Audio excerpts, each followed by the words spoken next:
Well, hello. Welcome back to another exciting edition of Coffee with Stephen.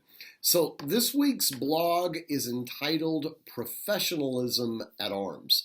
Now, many of you have heard me reference the term mastery at skill at arms. That specifically relates to the ability of an individual to be able to manipulate their weapon system with an efficiency that is sometimes referred to as unconscious competency. Essentially, you have become such a master of that weapon that you don't have to consciously be thinking about its weapon, its manipulation.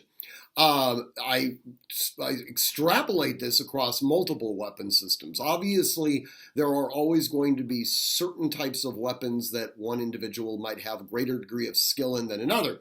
That being said, as individuals who bear arms, we need to be a master at skill at arms across as many different weapons platforms as possible. This is just part of who we are. Now, having said that, one thing that I have left out of the discussion up until very recently is something that is more transcendent. We will call this professionalism at arms. Now, to understand professionalism at arms, you need to understand sort of the development of that little phrase. When you had, well, you still do, when you have armies, or for that matter, any military organization that is sanctioned by a government, those individuals are oftentimes referred to as members of the honorable profession at arms, okay?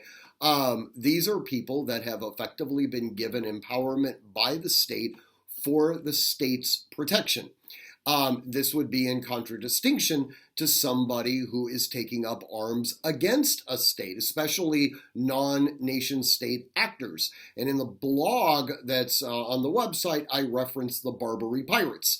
The Marines were members of the honorable profession at arms, and they were put to work against the Barbary Pirates, who were non-honorable members of the professional at arms. They clearly had some degree of mastery at arms. That's what they did for a living. It's just that what they were doing for a living was antisocial and illegal, even from an international law standpoint.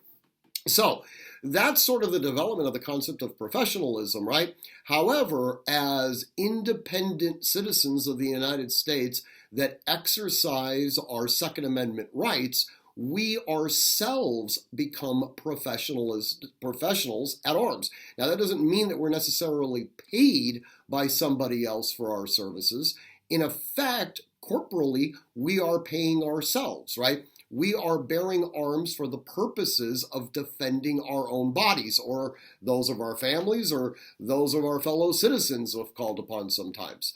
Now, as a result, we have to actually become professionals. It's not simply enough that we have good weapons manipulation skills. We also have to have the proper mindset. And oftentimes you'll hear firearms trainers referring to mindset as, some sort of combative concept or things like that.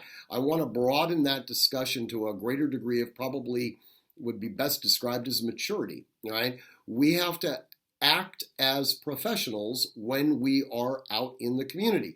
There is a certain gravitas, a certain bearing that comes into play when we are members of a community that bears arms.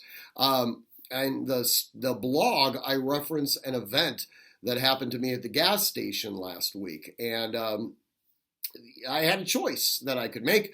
I could be professional about it, or I could be very unprofessional about it, and that could have potentially had life-altering consequences for all parties involved.